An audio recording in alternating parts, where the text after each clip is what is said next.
Donc, je suis Grégory, je suis le responsable digital et marketing de Visite. Alors, Visite, c'est quoi? Visite, c'est une application gratuite qui a été créée par Ludovic Daxelet. Tu peux passer à la slide suivante. Voilà. Pour ceux qui ne connaissent pas Ludo, Ludo, c'est un passionné de tourisme qui fait énormément d'émissions dédiées justement à ces découvertes touristiques, aller chercher des petites pépites hors des sentiers battus. Et donc, tout ce qu'il a découvert à travers ces émissions, comme Pékin Express, comme La Grande Balade, comme toutes ces thématiques, il a voulu en faire quelque chose. Et donc, à travers cette équipe-là, donc on a Ludo, mais on a aussi Fabien. On peut passer à la suivante. Dans notre équipe, Fabien Richard, voilà, qui est à la base producteur d'émissions touristiques, qui est passionné également de tourisme et qui a énormément d'expérience dans le tourisme. Il produit notamment La Grande Balade au soleil et d'autres grandes balades au ski et à la neige. Et donc, il y a énormément de connaissances et d'expérience dans le tourisme et dans le milieu de l'ORECA. Et donc, moi, je suis venu me greffer... Tu peux passer à la suivante. Je suis venu me greffer officiellement il y a un an. Moi, je ne viens pas du tout du tourisme. En fait, je viens de la grande distribution. J'avais un rôle spécialisé dans le développement de solutions pour les clients et dans le développement de digitalisation de services pour la clientèle et pour être constamment compétitif par rapport à la concurrence. Donc moi, quand je suis arrivé dans l'univers de la digitalisation touristique, moi j'ai vu ça vraiment comme un énorme terrain de jeu et il y a encore plein de choses à faire et à apprendre. Et donc, pour revenir sur ce qui nous intéresse, tu peux passer à la suivante.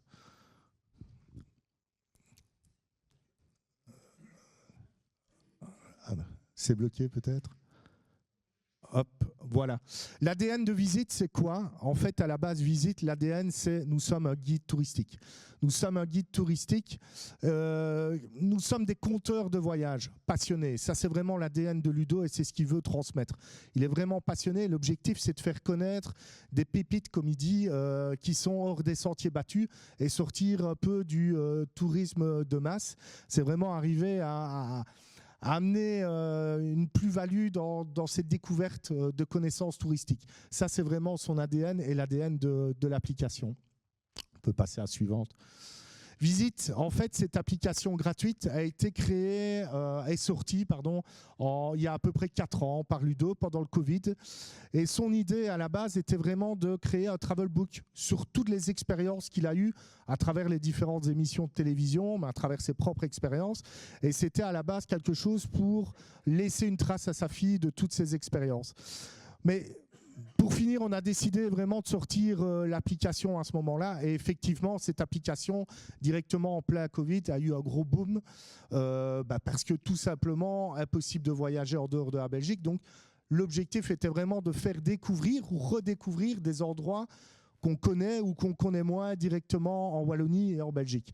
Et ça, c'était vraiment le cœur de cette application-là. Donc, ça a cartonné directement d'un coup. Maintenant, une application, après, on a fait face vraiment à une descente et on s'est aperçu qu'une application doit être constamment travaillée à travers différents médias et à travers différentes sources. Et on l'a placé vraiment dans le cœur de tout ce qu'on fait à l'heure actuelle. C'est-à-dire qu'on a essayé de greffer vraiment tout un service de communication 360 degrés avec, pour constamment être à la pointe. On peut passer au slide suivant.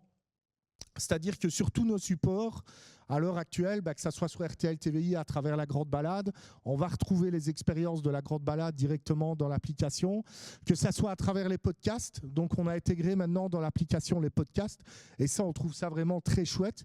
Pourquoi? Parce que ça permet d'apporter une immersion supplémentaire dans ces découvertes touristiques. Et à chaque fois qu'on a un partenaire touristique, le fait d'avoir ce podcast d'une vingtaine de minutes amène vraiment cette sensation d'accompagnement dans cette découverte. Donc ça, c'est vraiment quelque chose en plus. On a été trop loin. Tu peux, hop. On a, merci. On a évidemment un site web qui lui reprend un peu plus nos expériences de découverte sur l'étranger. On a moins accès, vu que notre application est fort axée sur la Wallonie et sur la Belgique. On a des destinations, des découvertes également à l'étranger, où là, on travaille avec un travel planner directement sur notre site web qui permet de vous créer des expériences et des circuits touristiques hors des sentiers battus.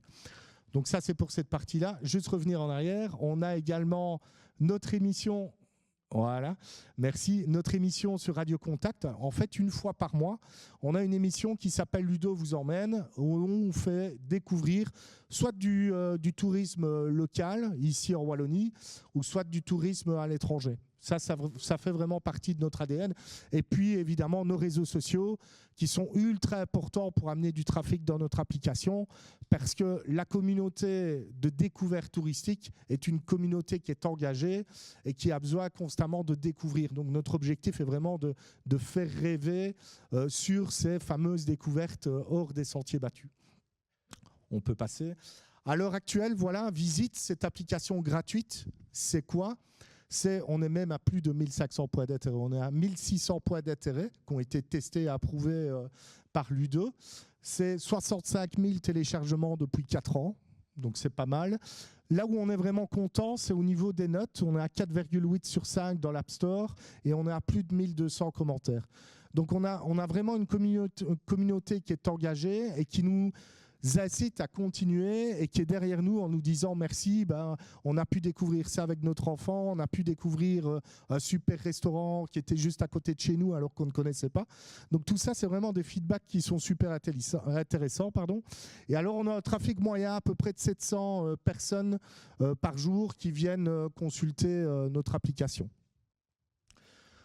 Donc l'application, elle est vraiment très simple. On va retrouver des catégories, elle se voulait très simple. On va retrouver des catégories, un jour une évasion, l'activité, manger, boire, dormir, des balades, localisez-vous, on ne voit pas en dessous, mais il y a les produits locaux aussi, et évidemment, contactez-nous. Cette application permet d'être géolocalisé directement là où vous habitez et vous proposez des activités, des randos, des restos, des hébergements, ou alors vous pouvez directement dans la barre de menu taper par exemple la commune de Namur et vous retrouverez tous les centres d'intérêt, les points d'intérêt que Ludo a intégrés. Et alors à chaque fois, tu peux revenir juste en avant, à chaque fois voilà, on a tout, ici moi j'habite du côté de Visé, on a tout ce qui est du côté de Visé et il suffit de cliquer dessus. On va avoir l'expérience de Ludo. Cette expérience explique pourquoi il a adoré, ce qui lui a fait plaisir et autres.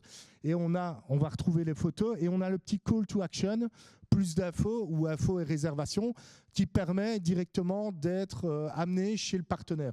Dans le cadre ici, par exemple dans l'exemple ici, c'est Blennymin, pardon. Vous pouvez alors directement aller réserver vos billets sur le site de Blennymin. Donc, ce qui permet d'avoir une solution directement de conversion pour les personnes de notre communauté, par chercher 10 fois après sur Internet pour aller retrouver le site de Blennymin. On peut passer à la suivante. Hop, ici, voilà, une chose qui est vraiment importante. En fait, il y a une petite catégorie ici qui s'appelle « Un jour, une évasion ». Cette catégorie, en fait, est vraiment une catégorie qui a énormément de succès. Donc cette catégorie, on a essayé de la placer en haut, en bas, à gauche, à droite. Et à chaque fois, on s'est rendu compte que notre communauté, les personnes vont d'abord cliquer sur cette catégorie-là. Et dans cette catégorie-là, qu'est-ce qu'on va retrouver? En fait, on prend le touriste, on prend nos utilisateurs, notre communauté par la main. On va se dire, qu'est-ce que je peux faire? J'ai envie d'un jour d'une évasion. On va choisir une commune. On va prendre la commune la province de Namur, pardon. Et là, à ce moment-là, on va proposer différentes communes. Dans ces communes, on choisit celle qui nous intéresse et on va vous prendre par la main. Vous allez pouvoir on a une proposition de journée, de découverte sur cette commune-là. Donc on va ici par exemple avoir Terra Game, on va avoir une idée pour midi pour aller manger au niveau du restaurant, on va avoir la découverte de l'homme de Spi et puis alors une solution pour se loger sur la commune qui est par exemple ici l'Aqua-Lodge. Et là ça a été pour nous le point de réflexion. Parce qu'on s'est rendu compte d'une chose, c'est qu'on avait aussi énormément de contacts et de demandes d'utilisateurs qui nous disaient « mais vous savez, on a été dans des agences de voyage parce qu'on aimerait bien avoir des séjours en Belgique. Et en fait, c'est un peu fou parce que c'est très dur de trouver des circuits, comme on pourrait créer des circuits pour découvrir à l'étranger, mais de construire des circuits de voyage découverte ici en Wallonie. Donc, cette demande était assez atypique. Et vu qu'en termes de résultats, Un jour une évasion allait dans le même sens que cette demande-là, on s'est dit on va faire un test. Pendant les grandes vacances l'année passée, au mois de juillet et au mois d'août, on a eu sur Radio Contact une émission une fois par semaine sur la découverte de la Wallonie. On a appelé cette émission Ludo on the Road en Wallonie. Et l'idée était de parcourir la Wallonie, de mettre en avant des activités gratuites, payantes, des hébergements, des petits restaurants et autres. Et on s'est dit, ce qu'on peut faire dans le même cadre qu'un jour une évasion, c'est créer des roadbooks. Créer un petit roadbook, à chaque fois avec le lien, comme ça, l'utilisateur peut télécharger le roadbook, le mettre dans sa poche, partir, avoir ses liens pour télécharger et autres. On s'est dit, une partie de l'équipe était favorable à ça, une autre partie de l'équipe n'y croyait pas, parce que pourquoi faire des hébergements, pourquoi faire des circuits de découverte en Wallonie? C'est assez facile, on a, je vais dire, tout ce qui est plateforme de réservation en ligne, on a des systèmes pour trouver des randos, mais en fait compte, non. Donc on a lancé des thématiques qui, à chaque fois, permettaient de découvrir, après cette émission de radio, de découvrir le roadbook qui est lié à cette découverte. On peut passer à la suivante.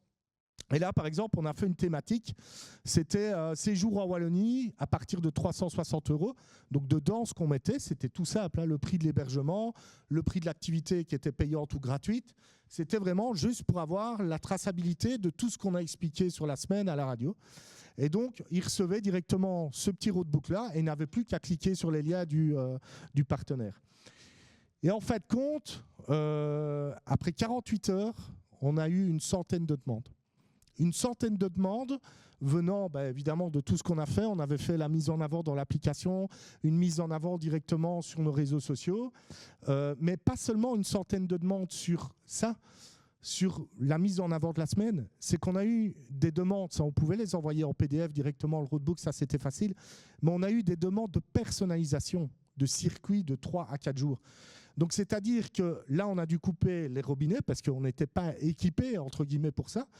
Prendre notre travel planner qui travaille normalement pour des spécialisations de découverte à l'étranger, le former vite ici sur ce qu'on fait en Wallonie et nos connaissances en Wallonie, et donc créer des roadbooks sur mesure par rapport à des demandes de clients. Donc il y a une réelle demande, à l'heure actuelle on le voit, et quand je mets l'évolution de visite roadbook, c'est vraiment de permettre à l'heure actuelle dans notre application de se construire son propre roadbook.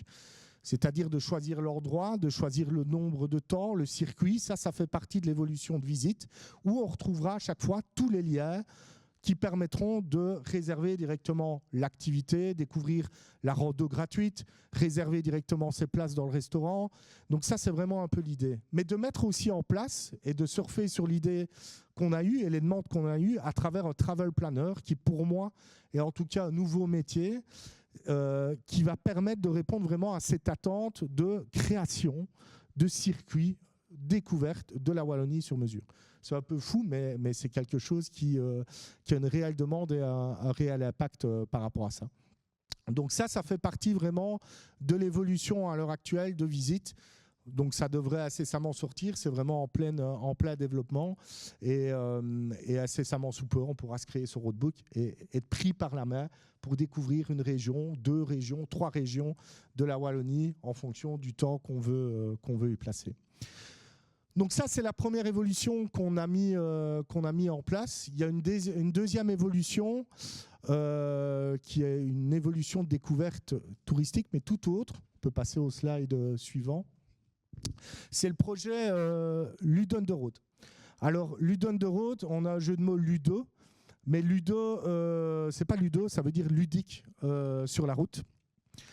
Et en fait, comme je suis un passionné de la gamification. En fait, j'ai trouvé la gamification il y a à peu près 5 ans sur un reportage sur National Geographic. Et c'est vraiment une technique d'engagement.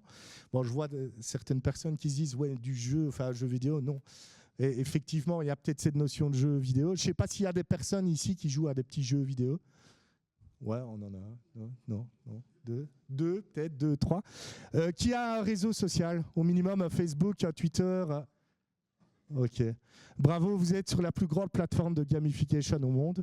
Facebook est la plus grande plateforme de gamification au monde. En fait, quand on parle de jeu, on ne parle pas de jeux vidéo proprement dit, on parle d'engagement. Et pourquoi vous allez sur Facebook? C'est par rapport à la photo que vous venez de poster, le post. Vous attendez un petit commentaire, vous attendez un like, vous attendez un cœur. Bref, vous attendez plein de choses par rapport à ça. Et c'est ce qui vous rend vraiment accro. Et c'est vraiment cette technique-là. Et moi, j'ai fait face à ça dans le milieu de l'entreprise privée, où à un moment donné, on avait des problèmes d'engagement par rapport au personnel. Et l'idée était vraiment de pouvoir créer une plus-value sur l'engagement du personnel par rapport à des actions de travail qu'on pouvait faire. Et c'est vraiment quelque chose qui fonctionne, qui est très peu connu en Belgique, mais qui se développe, qui est énormément développé aux États-Unis. Alors, qu'est-ce qu'on s'est dit? Un jour, moi, samedi matin, on prenait le petit déjeuner avec la famille. J'habite à Liège et on s'est dit, qu'est-ce qu'on va faire il y a à peu près 1 an et demi, qu'est-ce qu'on va découvrir? On va faire une activité ce samedi-ci. On avait déjà fait l'aquarium de Liège, on avait déjà fait d'autres musées. Et moi, quand j'étais gamin, j'étais fan d'un musée qui est le musée du tram, enfin musée de la mobilité, mais moi j'appelais ça le musée du tram. Et c'est vrai que voilà, c'est quelque chose, j'aimerais bien amener mes enfants, ça peut être fun. Ma fille de 7 ans, quand je lui ai dit à ce moment-là, on va aller voir le musée du tram à Liège, la première chose qu'elle m'a dit, c'est on va aller voir des travaux. Donc, elle associait travaux, donc là ça a été un peu compliqué, mais non, on doit passer par ces travaux évidemment pour le tram.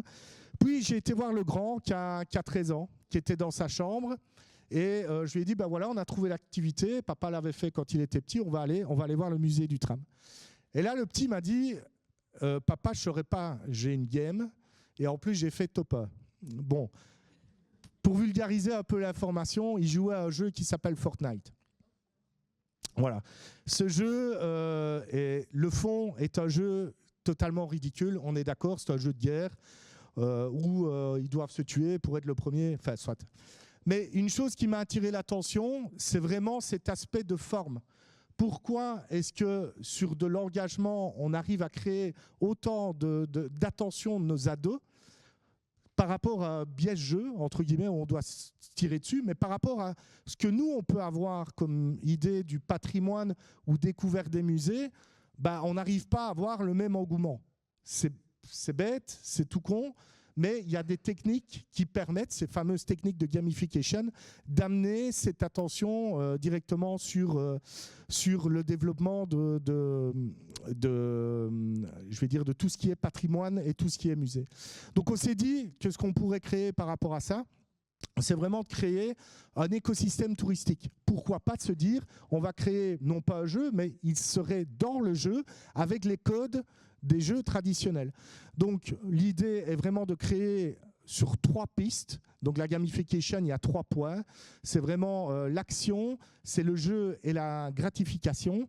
Et donc l'idée serait de prendre toutes nos communes en Wallonie, prendre toutes les maisons du tourisme et à chaque fois d'y greffer des aventures ou des missions sous forme de jeu qui reposent sur 3 points. On peut passer à la slide suivante. Le pitch, c'est découvrir les plus beaux endroits de Wallonie, sortir hors des sentiers battus, découvrir des balades, découvrir des musées, des choses qui ont attrait avec le patrimoine, jouer et récolter un maximum de ludos à travers des aventures qui seront des énigmes, des épreuves, des quiz à un moment donné, et pouvoir échanger chez un commerçant directement pour goûter les produits locaux, ces fameux ludos qu'on aura remportés. Mais l'idée en soi n'est pas juste d'avoir un téléphone et passer sa journée, son aventure avec le téléphone, on le laisse en poche. À certains moments, on va avoir, il n'y a pas de QR code, rien du tout, c'est vraiment des balises qui vont identifier, qui vont dire là, il se passe quelque chose. Il y a une énigme, une action. l'expérience qu'on a avec PK Express, avec Ludo aussi, nous permettent vraiment d'amener une plus-value dans ces fameuses découvertes. Et l'idée est vraiment de vulgariser et dynamiser ce concept de découverte de notre patrimoine pour la génération, pour nos enfants et la génération qui va arriver, avec un langage qu'ils comprennent et un langage qui convertit, c'est-à-dire qui peut-être, moi j'appelle toujours l'idée de dépoussiérer ce mot de patrimoine qui peut des fois avoir une connotation un peu lourde, mais de l'amener vraiment plutôt sur quelque chose de dynamique et dynamiser directement nos différentes communes et supports touristiques. Donc voilà, et l'idée est vraiment d'avoir dans cette application-là des choses qui sont exactement comme dans un jeu vidéo, mais vous n'êtes pas dans un jeu vidéo, vous êtes dans la réalité. Ce qui vous permet aussi de faire des battles, c'est-à-dire d'inviter des amis à voir s'ils auront le même résultat en faisant une découverte du patrimoine de Visé, par exemple. Donc tout ça est vraiment quelque chose qui est travaillé. C'est un projet qui a à peu près 1 an et demi. C'est un projet qui a été présenté à une vingtaine de maisons touristiques pour voir s'il y avait un intérêt, un réel intérêt par rapport à ça et cette dynamique de découverte du patrimoine. Et il y en a un. Donc ça, on a eu un super feedback et on a pu tester aussi, pas tous les jeux, mais on a testé sur 2 supports, une du côté de Visé, une du côté des Crêtes de Frahan, pour voir un peu comment ça se passait. Et c'est vrai que l'impact est vraiment intéressant. Donc voilà en gros les supports, en tout cas la vision qu'on a du dynamisme digital qu'on peut peut-être amener et du support pour répondre à la demande et aux attentes de notre communauté par rapport au support qu'on a actuellement. Donc voilà pour la découverte de Visite et ce qu'on aimerait bien développer et mettre en place.